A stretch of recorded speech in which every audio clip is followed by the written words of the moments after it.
এই আমার এই মিশরে পুলিশে ধরছে দুইবার। একবার যখন পুলিশে ধরে নিয়ে গেছে, ওই দিন গেছি ল্যাপটপ কিনতে, আমার সাথে দুইজন বাঙালি ছিল। একজন সিভিল ড্রেসে এসে বলতেছে, তোমাদের কাছে কি ডলার আছে? তো আমাদের বাঙালির একটা বৈশিষ্ট্য, বাঙালি মোরা ভদ্র অতি, পোষমানাই প্রাণ, বোতাম আটা জামার নিচে শান্তিতে শয়ান। বাঙালির কাজই হচ্ছে একটু বাড়ায় বলা। তা আমার সাথে যে দুইজন ছাত্র ছিল, এরা কইতেছে আমাদের কাছে মিলিয়ন মিলিয়ন ডলার আছে, আমরা ছাত্র মানুষ খেতে পারি না, আজহার থেকে যে স্কলারশিপ দেয় সেটা দিয়ে চলি। ও কইতেছে আমার কাছে মিলিয়ন মিলিয়ন ডলার আছে। তো তার তো সন্দেহ হয়েছে, বলছে যে কোনো অসুবিধা নাই, রেট খুব ভালো রেট দিব, আমার কাছে বিক্রি করো। পরে আমি সাথে সাথে বললাম, না, ওরা এমনি তোমার সাথে দুষ্টামি করছে, বাঙালি তো এই জন্য একটু বাড়ায় বলছে, তুমি কিছু মনে করো না, আমাদের কাছে কিছুই নাই।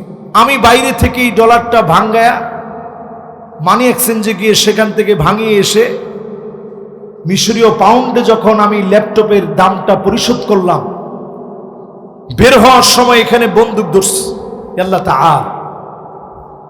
তারা তাদের আঞ্চলিক ভাষায় বললো, আল্লাহ তাআলা মাই, আমার সাথে আসো। আমি কইছি কি, কোথায় যাবো? কই যাইতে হবে একটু জেলখানা। আমি তো আশ্চর্য হয়ে গেছি, কি বলে? তা আমারে নিয়ে গেছে মাটির নিচে। ইউসুফ আলাইহিস সালাম ছিল মাটির নিচে, এখনো মিশরের সব জেলখানা মাটির নিচে। তো মাটির নিচে নিয়ে গেছে, তিনজন একসাথে গেছি। দুইজন যে বাঙালি ভাই ছিল, তারা দুইজনই হাতে ধরে কইতেছে যে যেমনি হোক বুঝায় শুনে কিছু বলেন, নাহলে তো উপায় নেই। এখন গিয়ে দেখি যেই লোকটা সিভিলে ছিল, একেবারে কোট টোট পরে একবারে সুন্দর ফিটফাট হয়ে বসে আছে। এই দুইটা বলছে এদের কাছে নাকি মিলিয়ন ডলার আছে। এখন যেটা মূল পুলিশ, ওইটা আমার দিকে তাকায় বলতেছে, এই টাকা তো মনে হয় তোমরা মুসলিম ব্রাদারহুডকে এনে দাও, অর্থায়ন করো। মুসলিম ব্রাদারহুড সম্পর্কে তোমার মতামত কি? আমি কইলাম, মুসলিম ব্রাদারহুড কি জিনিস আমি জানি না। তুমি কি আওয়ামী লীগ বিএনপি চিনো? হাল আনতা তারিফ আওয়ামী লীগ ওয়া বিএনপি? আওয়ামী লীগ বিএনপি কি জিনিস তুমি চিনো? পুলিশ কইতেছে যে এটা কি জিনিস। আমি কেটে হচ্ছে বাংলাদেশের দুইটা দল, তুমি চিনো? কয় না, আমি তো চিনি না। আমি সাথে সাথেই কইলাম, আমিও তোমাদের দেশের কোন দল টল আছে এটা আমিও চিনি না। যখন এই কথা বলছি, মাশাআল্লাহ আনতা রাজুল মিয়া মিয়া, তুমি 100 ঠিক আছে। আচ্ছা, দাড়িটা রাখছো কেন? আমি কইছি, আমি প্রশ্ন করি তুমি দাড়ি রাখো নাই কেন? সে বলছে, এটা রাখা কি খুব জরুরি?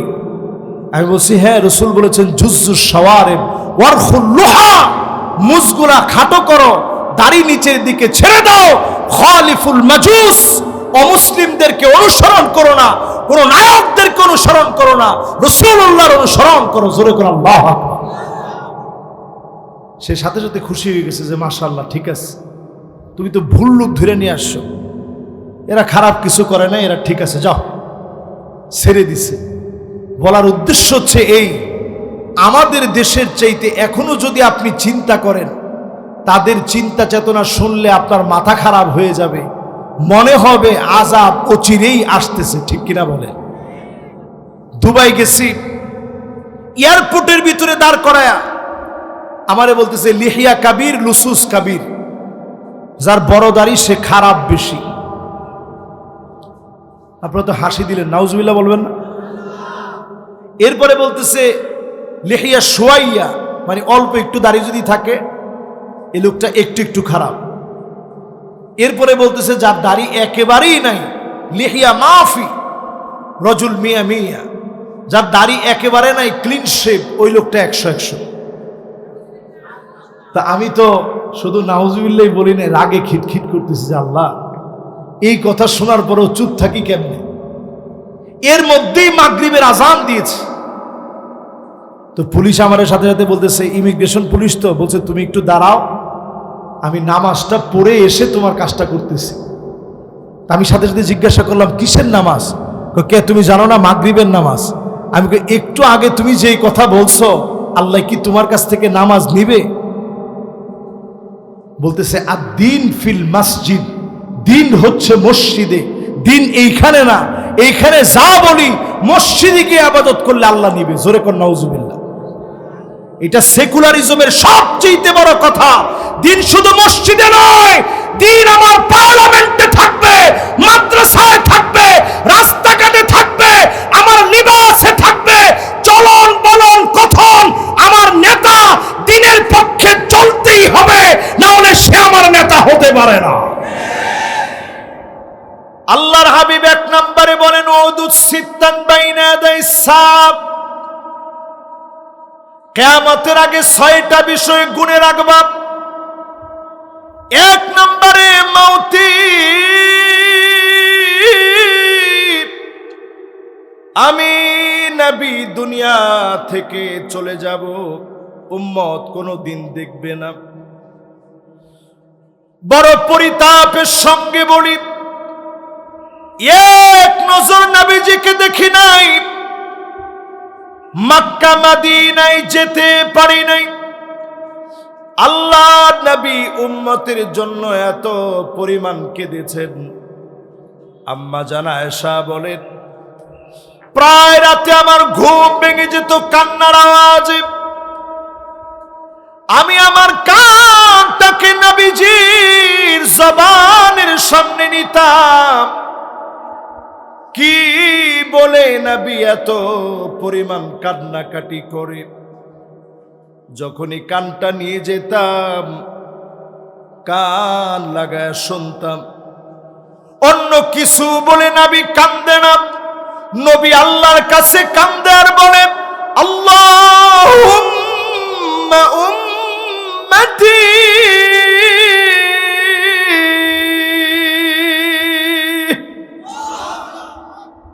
ও আল্লাহ আমার উম্মত, আমার উম্মত বলে নবীজি কাঁদলেন। জান্নাতের দরজায় নবীজি সেদিন নক করবেন। ফেরেশতা ডাক দিয়ে বলবে, কে গো তুমি? নবীজি বলবেন, আমি নবী মুহাম্মদ সাল্লাল্লাহু আলাইহি ওয়াসাল্লাম আসছি। দ্বার রক্ষী বলবে, বিকাউমিরতু লা আফতাহু লিআহাদিন ক্বাবলাক, কারো জন্য দরজা খুলি নাই, আজ আপনি এসেছেন, দ্বার খোলা। নবীজি জান্নাতের ভিতরে যাবেন।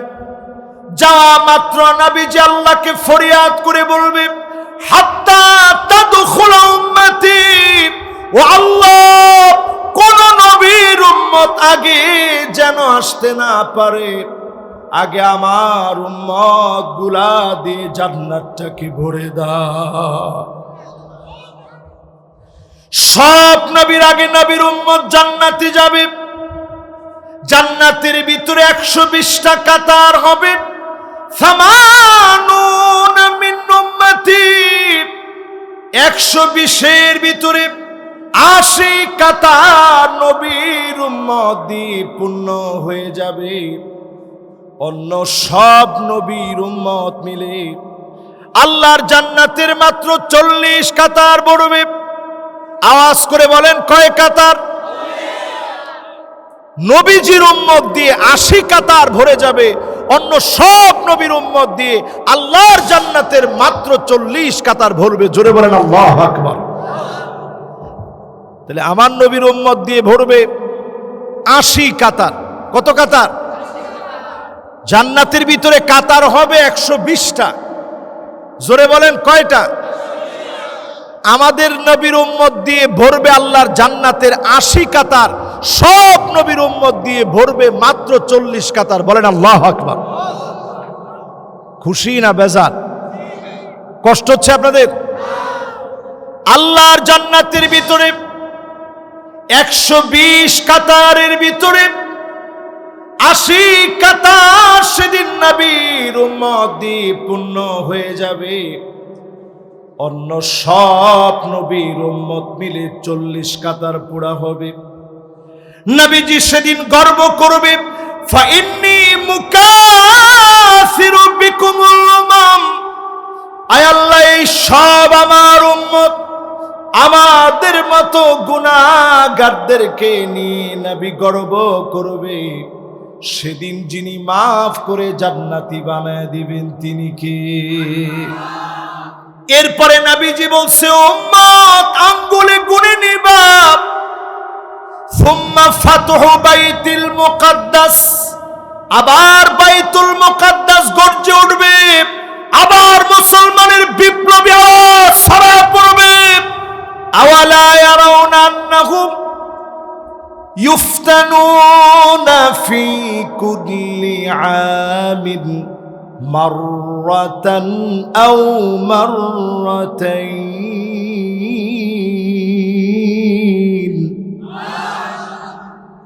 সুম্মা লা ইয়াতুবুনা ওয়ালা হুম ইয়াযাক্কারুন।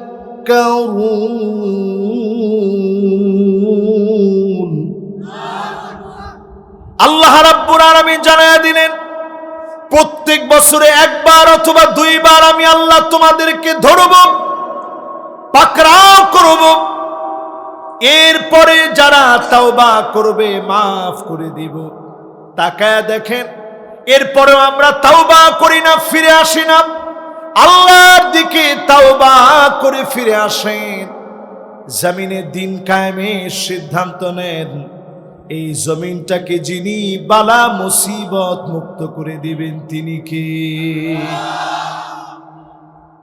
এরপরে নবীজি বললেন হাতের ভিতরে গুনে রাখবা। দেখেন এগুলা সব চলে আসছে, কিন্তু যেগুলা গুনে রাখতে বলছে আমরা কিন্তু 3 নাম্বার হাদিসের ভিতরে আছি। কয় নাম্বার? 3 নাম্বার হাদিসের 4 নাম্বার পাঠ হলো সুম্মা ইস্তিফাদাতুল মাল হাত্তা ইউতার রাজুল 100 দিনার ফায়াযাল্লু সাখিতা। 100 দিনার দিলেও মন ভরবে না। এখনকার সময়ে টাকা দেখে 400 কোটি টাকা মেরে খাওয়ার পরে কেরানির মন পর্যন্ত ভরে নাই, ঠিক কিনা বলেন? আবার গর্ব করে বলে আমার পিয়নে 400 কোটি টাকা, মালিক আর কি। এই যে টাকাগুলো আপনি নিলেন, আরেকজন দরবেশ সাহেব ছিল, উনি এমন বেশ ধরছে, উনি এই লঙ্গি আর এই গেঞ্জিটা পরে যদি একটু ক্ষেতের মধ্যে ধান চাষ করতে নামতো, মনে হয় আর একটু সময় অন্তত শান্তি থাকতে পারত। আপনি দেখছেন এত ধনী হওয়ার পরেও ভালো একটা গেঞ্জি আর লুঙ্গিও বেশি নিয়ে যেতে পারে নাই। এই তো দুনিয়া। আরেকজন বিচারপতি মানিক, তারে এমন ভাবে সিলেটের লোকেরা নাস্তা দিয়েছে, আমার মনে হয় নাস্তাটা যদি এই অঞ্চলের লোক দিত তাহলে আরো বেশি ভালো হতো। চিন্তা করছেন? সামান্য নাস্তা দেওয়ার পরে, দুনিয়ার নাস্তা খাওয়ার পরে তার অবস্থা এমন হয়েছে, তার গলার ভিতরে গামছা লাগায় যখন টান দিছে, কয় তুই মানিক কেনা? সে চিন্তা করছে আমি যদি বলতে যাই বিচারপতি মানিক, তাহলে গলার ভিতরে এখনই ফাঁস লাগতে পারে। এই জন্য সেও মাথা লড়ায় বলছে হ্যাঁ আমি মানিক কেন। এবার একটু চিন্তা করেন, আযাব দিয়ে পরীক্ষা নেন কে? আবার উঠায় নেন কে? আল্লাহর হাবিব বললেন এমন সময় আসবে চারদিকে সম্পদ বেড়ে যাবে, ক্রিপ্টোকারেন্সি বাড়বে। যারা এখানে আমার ডানে এবং বামে আছেন, মাশাআল্লাহ, ডানেও অনেকে আছেন, বামেও অনেকে আছেন, সামনে অনেক অডিয়েন্স আছেন, আমার সম্মানিত প্রিয় ভাইয়েরা আছেন। বাংলাদেশে এখনো আমরা কেউ কার্ড তেমন ব্যবহার করি না, আমি নিজেই ব্যবহার করি না যেহেতু। তারপরে কয়জন ব্যবহার করেন আমি জানি না। আপনি বিদেশ গেলে দেখবেন সব লেনদেন এখন শুধুমাত্র কার্ডের মাধ্যমে হচ্ছে। এটা ইহুদিদের ভয়াবহ একটা চক্রান্ত। আজকে আমি মিডিয়ার সামনে বলি, জিও পলিটিক্সের সবচেয়ে বড় ভয়াবহ ষড়যন্ত্র হচ্ছে ক্রিপ্টোকারেন্সিকে বাজারে এনে আপনার মূলধন, আপনার সম্পদ, আপনার স্বর্ণ, আপনার খনিজ সম্পদ সবগুলাকে হাতায় নিয়ে তারা হাওয়ার ভিতরে একটা টাকার অঙ্ক দেখাবে। এই যে ক্রেডিট কার্ডের ভিতরে টাকা এখন সব চলতেছে হাওয়ায়। আপনি দিছেন, পে অর্ডার করে দিছেন, জমি কিনতেছে মানুষ পে অর্ডার করে, কোটি কোটি টাকা পে অর্ডার করে জমি কেনা হচ্ছে, পুরো টাকাটা হাওয়া ভিতরে, এটার নাম ক্রিপ্টোকারেন্সি। কিয়ামতের আগে এটা বাড়বে আর বাড়বে। শুধু ইহুদিরা সমৃদ্ধ হবে আমার সম্পদ দিয়ে, তারা সমৃদ্ধ হবে। এরপরে আল্লাহর জমিনে এমন সময় আসবে, একটা জায়গাতেও জমিন তাদেরকে বরদাস্ত করবে না। বলেন আল্লাহু আকবার। আল্লাহর হাবিব বলেন, লা ইয়াবকা বাইতুন মিনাল আরাবি ইল্লা দাখালাতুহু। আরবের সব ঘরে ঘরে ফিতনা ঢুকবে, এমন কোন ঘর নাই ফিতনা থাকবে না। এখন যদি প্রশ্ন করি, স্মার্টফোন নেই, বর্তমান প্রযুক্তির এই সময়ে স্মার্টফোন নাই, এমন মোবাইল নেই, এমন কয়জন আছেন? হাত তোলেন। ঘরে ঘরে ফিতনা ঢুকে গেছে। অধিকাংশ মা বোনেরা ফিতনায় পড়ে গেছে। নারীদের সংস্কারের নামে মা বোনদেরকে ঘর থেকে বের করে এনেছে। টাকা দেখবেন মহিলারা লজ্জা হারায় ফেলেছে, সম্মান আর ভূষণ তারা হারায় ফেলেছে। ঠিক কিনা বলে? তার মানে বোঝা যায় দিন যত যাচ্ছে নবীজির হাদিস সত্য হয়ে যাচ্ছে, ফিতনা ঢুকে গেছে। এরপরে নবীজি বললেন, সুম্মা হুদনাতুন তাকুনু বাইনাকুম ওয়া বাইনা বানিল আসফার ফায়াকদিরুন। এই জায়গাটা বোঝা লাগবে মনোযোগ দিয়ে। নবীজি বললেন, খ্রিস্টানদের সঙ্গে চুক্তি হবে,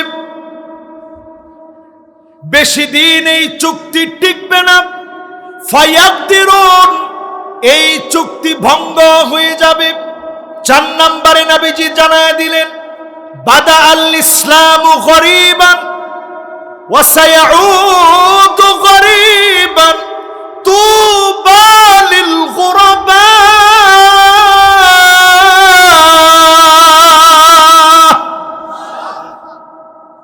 ব্যতিক্রম কিছু মানুষকে দিয়ে ইসলাম বিজয় হয়েছে, ব্যতিক্রম কিছু মানুষকে দিয়ে ইসলাম বিজয়ী হবে। এদের হাত ধরে ইসলাম আবার শক্তিশালী হবে। বলেন আল্লাহ। বাংলাদেশের দিকে তাকান, যাদেরকে ফাঁসির মঞ্চে নিয়ে গেছে সবাই ছিল ব্যতিক্রম মানুষ। হাসতে হাসতে ফাঁসির মঞ্চে গেছে, একটা লোক মাথা নত করে মাফ চায় নাই। প্রত্যেক রাতে তারা আল্লাহর কাছে মাফ চেয়েছে। ফাঁসির মঞ্চে গিয়েছে, ওই মুহূর্তেও তারা জালেমদের কাছে বলে নাই যে আমাদেরকে ছেড়ে দেন, জীবনে ভুল করছি। আমাদের প্রিয় আল্লামা জীবনের শেষ অবধি পর্যন্ত দিনের কথা মাইকে যেভাবে বলেছে, বিশ্বাসে এইভাবে লালন করেছে। উনি যদি একটাবার বলতো যে আমি আমার জীবনের 50 বছর দাওয়াত দিয়েছি, ইসলামী আন্দোলনের পক্ষে বলাটা আমার জীবনের সবচেয়ে ভুল ছিল, আমারে মেহেরবানি করে মাফ করে দেন, জিন্দেগিতে আর কোনো দিন বলবো না। 13 বছর তো দূরে থাক, উনার জীবনে 13 দিনও জেল হতো না, শুধু হয়েছে জমিনে আল্লাহর দিন কায়েমের স্বপ্ন দেখেছে। ঠিক কিনা বল? কিন্তু আপনি মনে রাখবেন, শেষে এসে তিনি একটা হাসি দিলেন, এমন রহস্যে ঘেরা একটা হাসি। আমি এই হাসিটা দেখে মাগরিবের নামাজে যখন যাচ্ছিলাম, আমার কাছে পরিষ্কারভাবে মনে হয়েছে যে হুজুরকে তারা আর বাঁচতে দিবে না। আমি নামাজটা পড়ে যখন আসছি, আমার ভিতরে একটা মোচড় মেরে উঠছে। আমি শরীর খারাপ লাগায় আমি একটু শুয়ে পড়ছি। শুয়ে পড়ার পর হঠাৎ একটা ভূমিকম্প হয়েছে। এটাকে আপনারা জানেন না? এই ভূমিকম্পের পরে আমার কাছে পরিষ্কার হয়ে গেছে হুজুর মনে হয় আর নাই। আমি দৌড়ে হসপিটাল চলে গেছি। আমি গিয়ে দেখি বাদ ভাঙা পঙ্গপালের মতো, সমুদ্রের ঢেউয়ের মতো উপচে পড়া ঢেউ, মানুষ আর মানুষ দিয়ে ভরা। এক নজর হুজুরে দেখবে, কোনোভাবে যখন দেখতে পারলাম না, চলে গেছি হুজুরের বাসায়। একটা নজর একটু শুধু হুজুরে দেখব, আমার কাছে মনে হয়েছিল জালেমরা যত বড় জালেমই হোক, পরিবারকে তো একটাবার অন্তত দেখতে নিয়ে যাবে, পরিবারকে তো একটাবার দেখাতে নিয়ে যাবে, সুযোগ দিবে। ফজরের নামাজ পড়েছি 15ই আগস্ট। মাওলানা আব্দুল গফফার সাহেব হাফিজাহুল্লাহ ওয়া রাআহ এখনো হায়াতে আছেন, মালিবাগ কওমি মাদ্রাসার সম্মানিত মুহাদ্দিস। নামাজের মধ্যে অংশগ্রহণ করলাম। আমার কাছে বারবার মনে হচ্ছিল এই কোরবানি বেশি দিন, এই কোরবানির ফল পেতে বেশি দিন সময় লাগবে না, অল্প কিছুদিনের ভিতরে আল্লাহর গায়বী মদদে জালেমদের পতন হয়েছে। ঠিক কিনা বলে? কত নম্বর হাদিস বলতেছিলাম? খেয়াল আছে? সবাই একটু আওয়াজ করে বলেন কয় নাম্বার? 4 নম্বরের পরে প্রিয় ভাইরা আমার 5 নম্বরে চলেন। আল্লাহর হাবিব বলেন হাত্তা তুরাল আরদু দামান ওয়া ইয়াকুনাল ইসলামু গরীবা। আজ জরিপ বলতেছে 2 কোটি মুসলমান মার খাচ্ছে, 20 কোটি মুসলমানের মাথার উপরে ছাদ নাই, শরণার্থী হয়ে গেছে।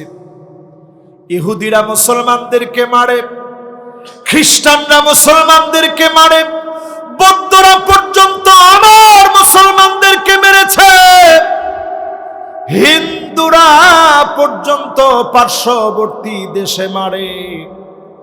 এরপরে মুসলমানদেরকে যিনি বিজয়ী বানায় দেবেন তিনি কে? কত নাম্বার হাদিস? এবার 6 নাম্বার হাদিসটা শুনেন। এই 5টা যে বললাম আপনাদের মনে আছে কার কার? মাশাআল্লাহ, কার কার? লিল্লাহে তাকবীর। এবার 6 নাম্বার হাদিসটা শুনেন। যারা লিখে রাখতেছেন লিখে রাখেন, যারা অন্তরের খাতায় লিখছেন তারা আরো ভালো, যারা মোবাইলে রেকর্ড করছেন বাসায় গিয়ে শুনবেন। কয় নাম্বার হাদিস? 6 নাম্বার হাদিস। আল্লাহর হাবিব বলেন ইউশিকুল উমাম আন তাদানি কামা তাদালাকা লাইলা কসাতিহা। ও মুসলমান, দস্তরখানায় খাবার বেড়ে, দস্তরখানায় খাবার বেড়ে আপনি যেভাবে মেহমানদারি করেন, সারা দুনিয়ার ভিতরে মুসলমানদেরকে মারার পরিকল্পনা হবে। কখনো ইহুদিরা মারবে, কখনো খ্রিস্টান মারবে, কখনো হিন্দু মারবে, কখনো বৌদ্ধ মারবে, আমাদেরকে চাবা চাবা খাবে। অবশ্যই ঐক্যবদ্ধ হওয়া ছাড়া বাঁচার কোনো উপায় নাই। ঠিক কিনা বলেন? নবীজি কি শব্দ চয়ন করছে একটু চিন্তা করেন। দস্তরখানায় খাবার বেড়ে, ইউশিকুল উমাম আন তাদা আলাই কামা তাদাল আকালা ইলা কাসআতিহা। দস্তরখানায় খাবার বেড়ে এইটা একটু খান, এইটা একটু নেন, এইটা খুব স্বাদ হয়েছে, এইভাবে যেমন বলে বলে খাওয়ানো হয়। আজকে বলা হবে বাংলাদেশ ধরো, কালকে বলা হবে পাকিস্তান ধরো, এরপরের দিন বলবে আফগানিস্তান ধরো, এরপরের দিন বলবে ইরান ধরো। একটার পর একটা ধরবে। যদি বাঁচতে হয় ঐক্যবদ্ধ হওয়া লাগবে।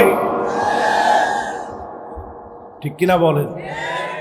8 নম্বরে প্রিয় ভাইরা আমার, এমন সময় আসবে মুসলমানদের জন্য, নবীজি বললেন ওয়াইলুন লিল আরব। ধ্বংস আসবে আরবের জন্য। আওয়াজ করে বলেন কাদের জন্য? নবীজি আবার বললেন ওয়াইলুন লিল আরব। ধ্বংস আসবে আরবের জন্য। কয়বার হলো? 2 বার। আবার বলছেন ওয়াইলুন লিল আরব, ধ্বংস আসবে আরবের জন্য। কয়বার হলো? 3 বার। নবীজি যখন ধ্বংসের কথা বললেন, পাশ থেকে উম্মে সালামা ডাক দিয়ে বলতেছে নবী, আমরাও কি ধ্বংস হয়ে যাব? ওয়াফিনা সালেহুন, আমাদের ভিতরে এত নেককার, এত দিনদার, এত আল্লাহওয়ালা আছে, আমরা কি ধ্বংস হয়ে যাব? আল্লাহর হাবিব বললেন ধ্বংস হয়ে যাবে। ইযা কাসুরাল খাবাস, খারাপি যদি আরবের ভিতরে বেড়ে যায়, আরবকে যিনি ধ্বংস করে দিবেন তিনি কে?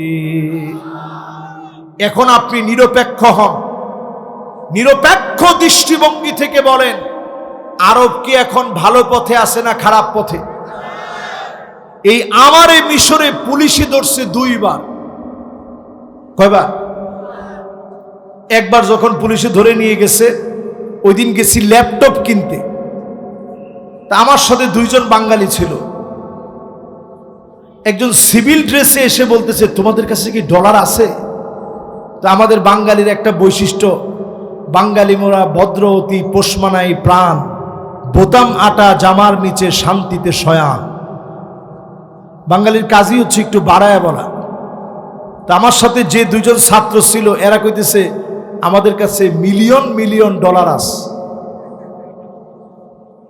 আমরা ছাত্র মানুষ, খেতে পারি না, আজহার থেকে যে স্কলারশিপ দেয় সেটা দিয়ে চলি। ও কইতেছে আমার কাছে মিলিয়ন মিলিয়ন ডলার আছে। তো তার তো সন্দেহ হয়েছে, বলছে যে কোনো অসুবিধা নাই, রেট খুব ভালো রেট দিব, আমার কাছে বিক্রি করো। পরে আমি সাথে সাথে বললাম, না, ওরা এমনি তোমার সাথে দুষ্টামি করছে, বাঙালি তো এই জন্য একটু বাড়ায় বলছে, তুমি কিছু মনে করো না, আমাদের কাছে কিছুই নাই। আমি বাইরে থেকে এই ডলারটা ভাঙ্গায়া মানি এক্সচেঞ্জে গিয়ে সেখান থেকে ভাঙিয়ে এসে মিশরীয় পাউন্ডে যখন আমি ল্যাপটপের দামটা পরিশোধ করলাম, বের হওয়ার সময় এখানে বন্দুক ধরছে, আল্লাহ তাআলা। তারা তাদের আঞ্চলিক ভাষায় বললো, আল্লাহ তাআলা মাই, আমার সাথে আসো। আমি কইছি, কি কোথায় যাবো? কই যাইতে হবে একটু জেলখানা।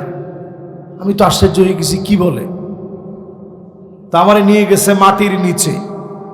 ইউসুফ আলাইহিস সালাম ছিল মাটির নিচে, এখনো মিশরের সব জেলখানা মাটির নিচে। তো মাটির নিচে নিয়ে গেছে, তিনজন একসাথে গেছি। দুইজন যে বাঙালি ভাই ছিল, তারা দুইজনই হাতে ধরে কইতেছে যে যেমনি হোক বুঝায় শোনায় কিছু বলেন, নাহলে তো উপায় নেই। এখন গিয়ে দেখি যেই লোকটা সিভিলে ছিল, একেবারে কোট টোট পরে একবারে সুন্দর ফিটফাট হয়ে বসে আছে। এই দুইটা বলছে এদের কাছে নাকি মিলিয়ন ডলার আছে।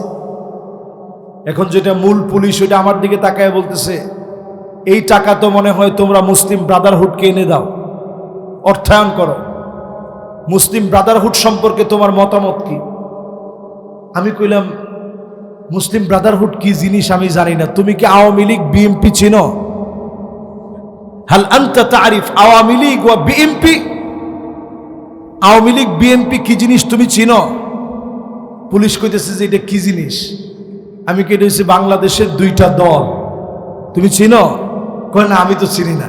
আমি সাথে সাথেই কইলাম, আমিও তোমাদের দেশের কোন দল টল আছে এটা আমিও চিনি না। যখন এই কথা বলছি, মাশাআল্লাহ আনতা রাজুল মিয়া মিয়া, তুমি 100 ঠিক আছে। আচ্ছা, দাড়িটা রাখছো কেন? আমি কইছি, আমি প্রশ্ন করি তুমি দাড়ি রাখো নাই কেন? সে বলছে, এটা রাখা কি খুব জরুরি? আমি বলছি, হ্যাঁ, রাসূল বলেছেন জুজ্জুস শাওয়ারিব ওয়ারখুল লুহা, মুজগুলা খাটো করো, দাড়ি নিচের দিকে ছেড়ে দাও। খালিফুল মাজুস, অমুসলিমদেরকে অনুসরণ করো না, কোন নায়কদেরকে অনুসরণ করো না, রাসূলুল্লাহর অনুসরণ করো। জোরে করে আল্লাহু আকবার। সে সাথে সাথে খুশি হয়ে গেছে যে মাশাআল্লাহ, ঠিক আছে, তুমি তো ভুল লোক ধরে নিয়ে আসছো, এরা খারাপ কিছু করে না, এরা ঠিক আছে, যাও, ছেড়ে দিছে। বলার উদ্দেশ্য হচ্ছে এই, আমাদের দেশের চাইতে এখনো যদি আপনি চিন্তা করেন, তাদের চিন্তা চেতনা শুনলে আপনার মাথা খারাপ হয়ে যাবে, মনে হবে আযাব অচিরেই আসতেছে, ঠিক কিনা বলেন? দুবাই গেছি, এয়ারপোর্টের ভিতরে দাঁড় করায়া আমারে বলতেছে, লিহিয়া কাবির লুসুস কাবির, যার বড় দাড়ি সে খারাপ বেশি। আপনারা তো হাসি দিলেন, নাউজুবিল্লাহ বলবেন না? এরপরে বলতেছে লিহিয়া শুয়াইয়া, মানে অল্প একটু দাড়ি যদি থাকে এই লোকটা একটু একটু খারাপ।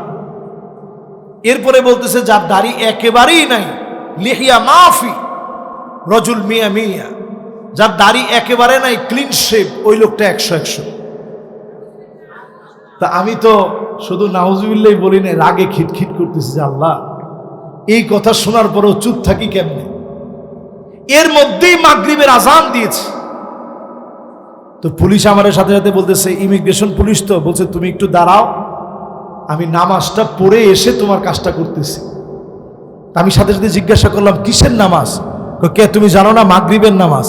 আমি একটু আগে তুমি যেই কথা বলছো, আল্লাহ কি তোমার কাছ থেকে নামাজ নিবে?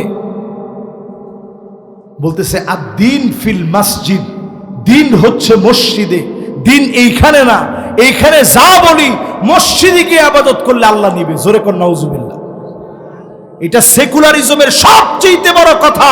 দিন শুধু মসজিদে নয়, দিন আমার পার্লামেন্টে থাকবে, মাদ্রাসায় থাকবে, রাস্তাঘাটে থাকবে, আমার লিবাসে থাকবে, চলন বলন কথন। আমার নেতা দিনের পক্ষে চলতেই হবে, না হলে সে আমার নেতা হতে পারে না।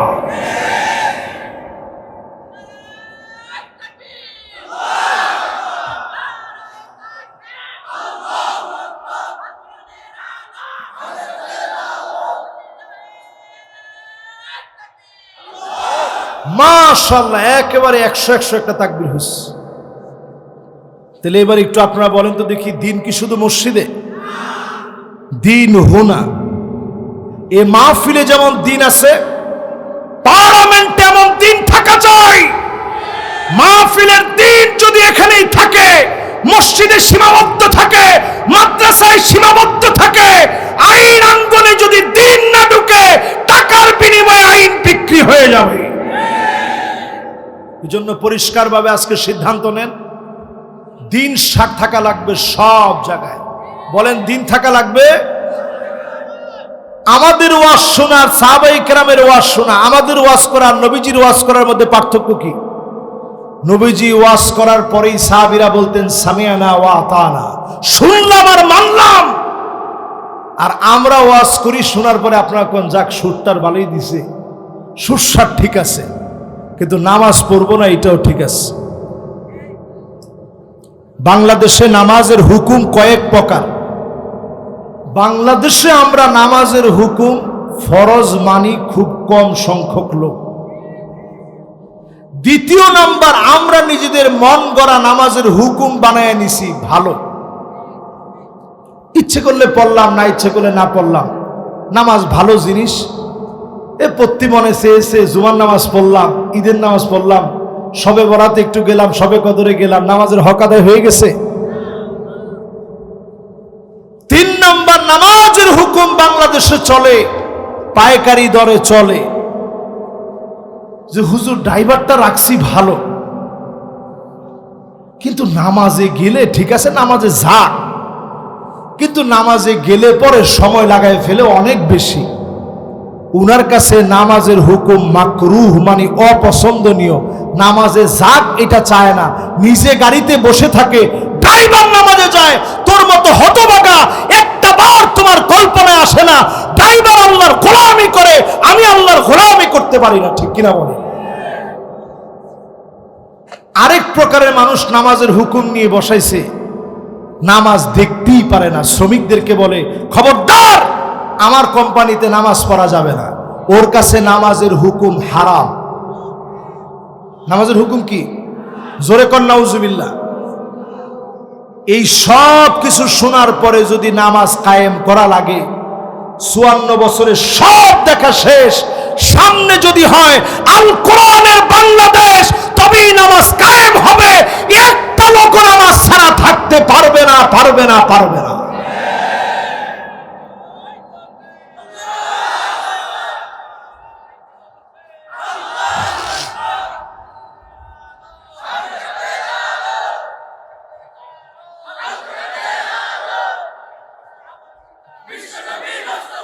মাশাআল্লাহ, মাশাআল্লাহ। আচ্ছা, সংসদে জ্বলুক, এটা আপনারা চান? এটা যদি আমি প্রশ্ন করি, অধিকাংশ লোক বলবে যে আপনি কি সংসদে যাওয়ার জন্য কোনো কাজ করতেছেন?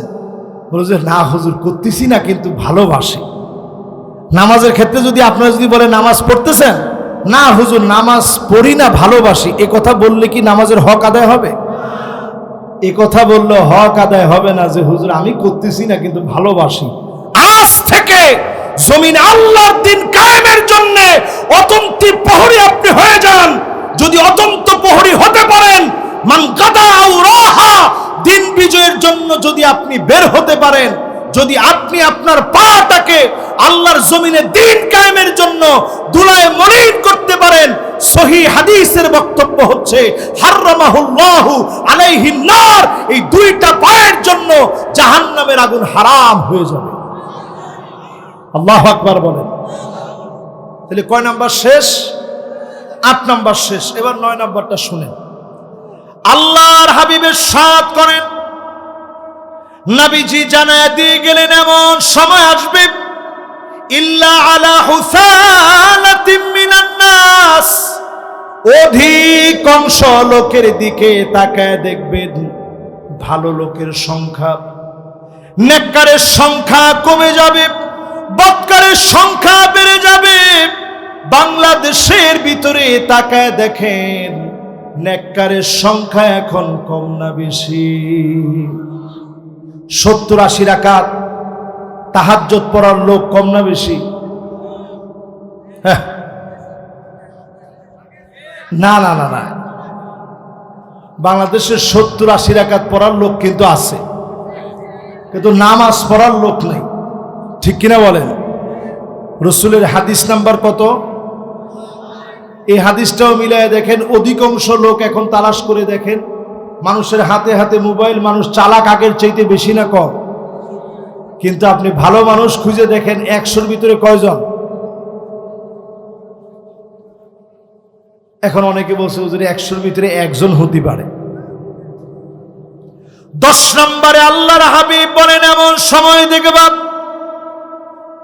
যেই সময় আপনি তাকায় দেখবেন সাইয়্যিদুল কওমি, কওমের লিডার হবে, নেতা হবে, ফাসিকুহুম, এলাকার ফাসিকগুলো, মুনাফিকগুলো অলিতে গলিতে নেতা হয়ে যাবে, অলিতে গলিতে মুনাফিকরা নেতৃত্ব দিবে। ঠিক কিনা বলে? এটাতে ঠিকটা তো একটু জোরে বললেন। তার মানে বোঝা যায় এই সংখ্যার মানুষ এখন কম না বেশি? হাদিস নাম্বার কত? এবার 11 নাম্বারটা শোনেন। মাশাআল্লাহ, এতক্ষণ সবাই জমে বসে রয়েছেন, এখন আর বেশিক্ষণ সময় নিব না, তাড়াতাড়ি শেষ করুন। 11 নাম্বারটা শোনেন নবীজির হাদিস। নবীজি কি বলছেন? আল্লাহর হাবিব বললেন এমন সময় আসবে, শেষ জামানার গল্পগুলা মনে রাখা চাই। শেষ জামানা এমন হবে হাত্তা ইয়াতাসাফাদু ফিত তারিক তাসাফুদাল হামির, পশু যেইভাবে যৌন সঙ্গম করে, রাস্তাঘাটে এইভাবে যৌন সঙ্গম হবে, পরক্রিয়া চলবে, ঘর ঘর ভেঙে যাবে, পরকীয়ার বীজ বাষ্প চলে আসবে, রন্ধ্রে রন্ধ্রে সমাজ ভাঙার কার্যক্রম চলবে। ঠিক কিনা বলে? এখন আমাদের সমাজের ভিতরে এগুলো আছে না নাই? বেশি দূরে যাওয়া দরকার নাই, এই জায়গার উদাহরণ দিই। সামনের রাস্তা দিয়ে যদি 30 বছর আগে যুবক যুবতী বিবাহ ছাড়া যদি হেঁটে যেত, আল্লাহর কসম প্রথমেই তারে দাঁড় করায় সুন্দরভাবে জিজ্ঞাসা করা হইতো, কিরে তোরে তো এই এলাকায় দেখি নাই, এই মেয়েকে আর তুই কে? ঠিক কিনা বলেন? আর এখন যদি এরকম কোন সাল পাওয়ালকে আপনি যদি জিজ্ঞাসা করেন তুই কে আর মেয়েকে, বলবে আমি তোর বাপ আর এ তোর মা। আরে কথা কয় না? এইটা বললেও তো আপনার কিছু বলার নাই। সে বলবে আমার টাকা আমি যা ইচ্ছা তাই করি, তোর অসুবিধা কি? এরপরে যদি আপনি কোন যে আমি মুরব্বী মানুষ, তোর তো এক ঠ্যাং কবরে চলে গেছে। আহারে মুসলমান, চরিত্র বিধ্বংস হয়ে যাবে, মানুষ মানুষ থাকবে না, পশুর মতো চরিত্র হয়ে যাবে। 2 দিন আগেও দেখলাম লাইভে এসেছে, ছেলে মেয়ে লাইভে এসেছে, বেহাপনার শেষ নাই। কপল ব্লগ এখন চলছে সর্বত্র। যারা ফ্যামিলিকে দিয়ে ব্লগ বানিয়ে যারা ইনকাম করে, আল্লাহর কসম তারা যৌন সুশ্রুরিকে ছড়ায় দিচ্ছে, ঠিক কিনা বলেন? যৌন সুশ্রুরি তারা ছড়িয়ে দিচ্ছে। এটা শেষ জমানার গল্প বলতে গিয়ে নবীজি বলে গেছেন। এখন ঘরের ভিতরে আপনি কি করেন, কি বানান, সব আপনি লাইভে নিয়ে আসছেন, আকাশ প্রযুক্তির কাছে এনে তুলে দিচ্ছেন। কয় নাম্বার এটা?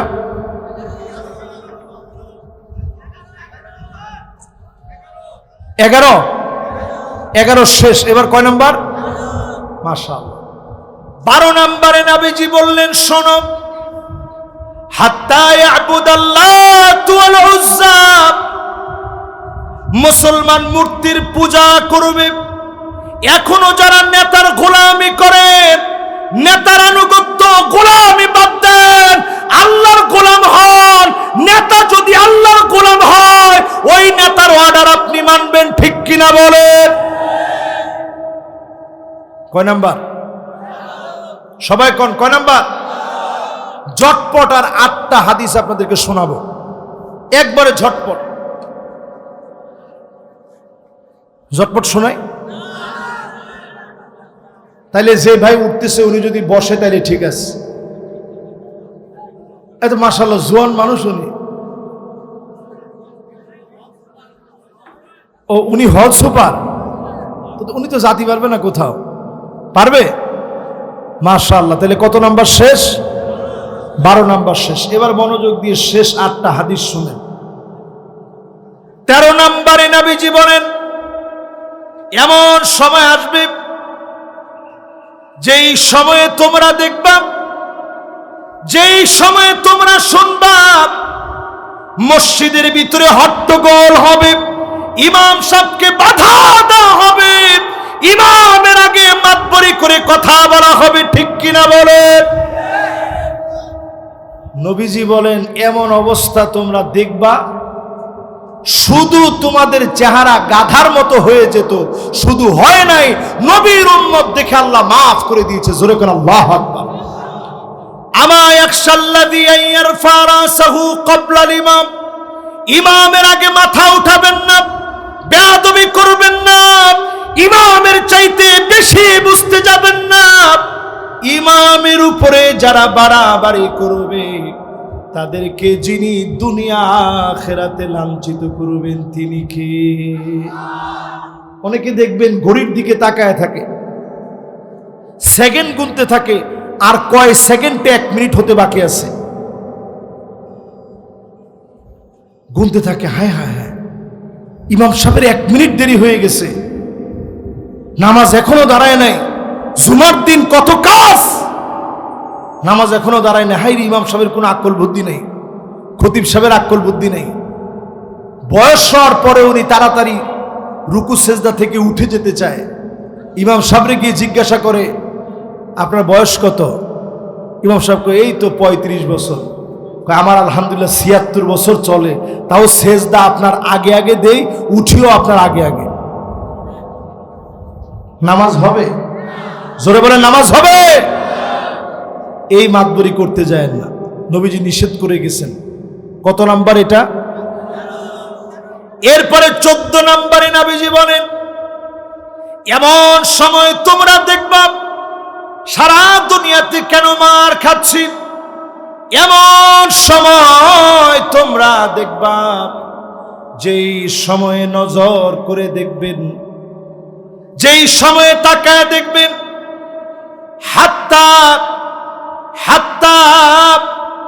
ইয়াতাতায়্যারা, যেই সময়ে মানুষগুলো এত নির্লজ্জ হবে, যেই সময়ে মানুষগুলা বেহাপনা এত বেড়ে যাবে, নারীরা উলঙ্গ হয়ে নাচবে, যেইভাবে সেই সময়ে মেলার ভিতরে নাচত, উকাজ মেলার ভিতরে নাচত, অন্যান্য মেলার ভিতরে নাচ গান চলতো, এইভাবে কোমর দুলায়া এমন জাতিদেরকে যিনি ধ্বংস করবেন তিনি কে? আচ্ছা, এখন একটু আপনি বলেন তো দেখি, এই যে হাদিসটা এখন বললাম, এই হাদিসের সাথে মিল আছে না নাই? বলেন, আছে না নাই? এখন মেয়েরা কোমর দুলায়া নাচে, টিকটক করে, বাপ নামাজি দিনদার কিন্তু মেয়ে টিকটক করতেছে। বহু বাপ সেদিন আল্লাহর সামনে কাঁদবে। আল্লাহ পাক সেদিন বলবে, ও নামাজি, জান্নাতে যাওয়ার আগে তোমার চোখে পানি কেন? সেদিন লোকটা বলবে, আল্লাহ,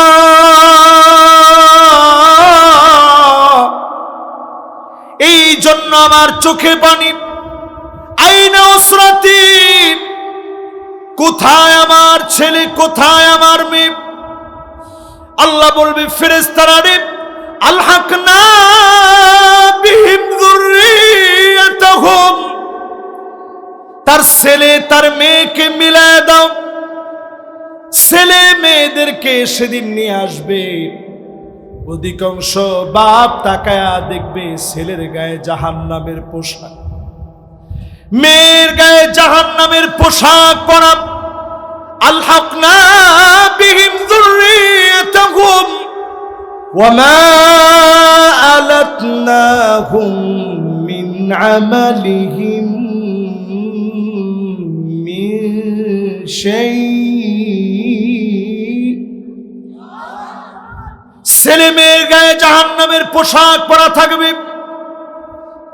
মা বাপ সেদিন হয়রান পেরেশান হয়ে যাবে। সেদিন মা বাপ জান্নাতের দরজায় দাঁড়ায় দাঁড়ায় কাঁদবে। আজকে আপনি নিজে মা হয়ে কল্পনা করেন আপনার মেয়ে নাচ গান করে, বাপ হয়ে কল্পনা করেন আপনার ছেলে আপনার মেয়ে টিকটকে ফায়সা গান বাজনা করে। সমাজ ধ্বংস হয়ে যাচ্ছে, জুয়া ঢুকে যাচ্ছে, মদ আফিম মেরে চুয়ে নাই, ইয়াবা, ফেন্সিডিল, প্যাথিডিল, হেরোইন রন্ধ্রে রন্ধ্রে ঢুকে যাচ্ছে। আজকে যদি সজাগ না হন, সন্তান হারায় যাবে। এই সন্তানকে মাথায় ধরে আদর করে বোঝান, সম্মান করে, স্নেহ করে, মমতা দিয়ে সন্তানকে বোঝান। যদি সন্তানকে বোঝানোর মতো বোঝাতে পারেন, হতে পারে সন্তানকে যিনি হেদায়েতের নূর দিয়ে দিবেন তিনি কি? কত নাম্বারটা শেষ হলো? 14। কত? আর বাকি আছে কয়টা? লিল্লাহে তাকবীর, মাশাআল্লাহ। বাকি 6টা। 14 পরে এবার 15 নাম্বারটা শুনেন। নবী আলাইহিস সালাতু ওয়াস সালাম আমাদেরকে জানায় দিলেন, এমন সময় আসবে লুকা ইবনে লুকাব, নিকৃষ্ট লোকেরা পৃথিবী চালাবে। এখন একটু তাকায় দেখেন, সৌদি যারা চালাচ্ছে খুব ভালো মানুষ? না না না, একটু জোরে বলেন, ভালো মানুষ? মিশর যে চালাচ্ছে, সি সি, আমার মনে হয় সি সি করা ছাড়া বাংলাদেশের লোকদের আর কোনো শব্দ তার ক্ষেত্রে নাই। মুরসির মতো প্রতিষ্ঠিত আল্লাহর গোলামের কাছ থেকে ক্ষমতা ছিনিয়ে নিয়েছে। আমি তখন মিশরে ছিলাম, আমি কি পরিমাণ কাঁদছি আমি বুঝাতে পারবো না। মুরসি সব সময় 4টা আঙ্গুল দেখাতো, যখনই উনাকে উঠাতো 4টা আঙ্গুল দেখাতো। এরদোগান তিনিও 4 আঙ্গুল দেখালেন। এরপরে রাশেদ গানুসি তিনিও 4 আঙ্গুল দেখালেন। এমনকি ইউসুফ কারদাবি রহমতুল্লাহ আলাইহি তিনিও 4 আঙ্গুল দেখান। তিনিও 4 আঙ্গুল দেখাতেন। ওয়ার্ল্ডের সব মুসলিম স্কলার এখন 4 আঙ্গুল দেখান। এর কারণ হচ্ছে নাসরুম মিনাল্লাহি ওয়া ফাতহুন করিব, সাহায্য আল্লাহর পক্ষ থেকে আসবে, অবিসম্ভাবী বিজয় মুসলমানদের হবে। কেউ আজ্ঞা দিতে পারবে না, পারবে না, পারবে না। সময় আসতেছে মুসলমানদের, এই জন্য সবাই 4টা আঙ্গুল দেখাই গেছে। আজকে থেকে আমাদের সামনে যারা বসা আছেন 2 আঙ্গুল আর দেখাবেন না। রেজাল্টের পরে 4 আঙ্গুল। জেলে নিয়ে গেল, এখন থেকে সব সময় ছবি উঠাইতে হলে 4 আঙ্গুল। যারা ইহুদিদের এজেন্ডা বাস্তবায়ন করতেছে অনেক নায়ক গায়ক, বিভিন্ন ব্যক্তিবর্গ দেখবেন এই 2 আঙ্গুল দেখায়, এটা শয়তানের শিং। কেউ দেখায় 3 আঙ্গুল, এটা তৃতীয়বাদ। এই কোনোটা আমরা দেখাবো না। ভিক্টোরি এটা খ্রিস্টানরা দেখায়, এই কোনোটা আমরা না দেখি। আমরা সরাসরি দেখাবো 4টা আঙ্গুল, বুঝায় দিব নাসরুম মিনাল্লাহি ওয়া ফাতহুন কারীব। আগামীর বিজয় আল্লাহ প্রদত্ত বিজয়, অবিসম্ভাবী নিশ্চিত মুসলমানদের বিজয়। পিআরসি জরিপ বলছে, এটা খ্রিস্টানদের জরিপ নিয়ে, আমাদের না। তাদের জরিপ বলতেছে 2050 পর্যন্ত যেইভাবে এখন চলতেছে, এইভাবে যদি চলতে থাকে সবচেয়ে বেশি হবে মুসলমানদের সংখ্যা, সবচেয়ে প্রভাবশালী হবে দুনিয়ার ভিতরে আল্লাহর গোলাম মুসলমানেরা। জোরে বলেন আল্লাহু আকবার। এই জন্য ইহুদিদের মাথা নষ্ট হয়ে গেছে। তাহলে এখন কয় নাম্বারে আছেন? জোরে কর। 15 নাম্বার শেষ, আর 5টা হাদিস বাকি আছে। 16 নম্বরে আল্লাহর হাবিব বলেন, তোমরা নিজের চোখে দেখবা হাত্তা ইয়াকতুলা জারহু, প্রতিবেশীকে মারবে।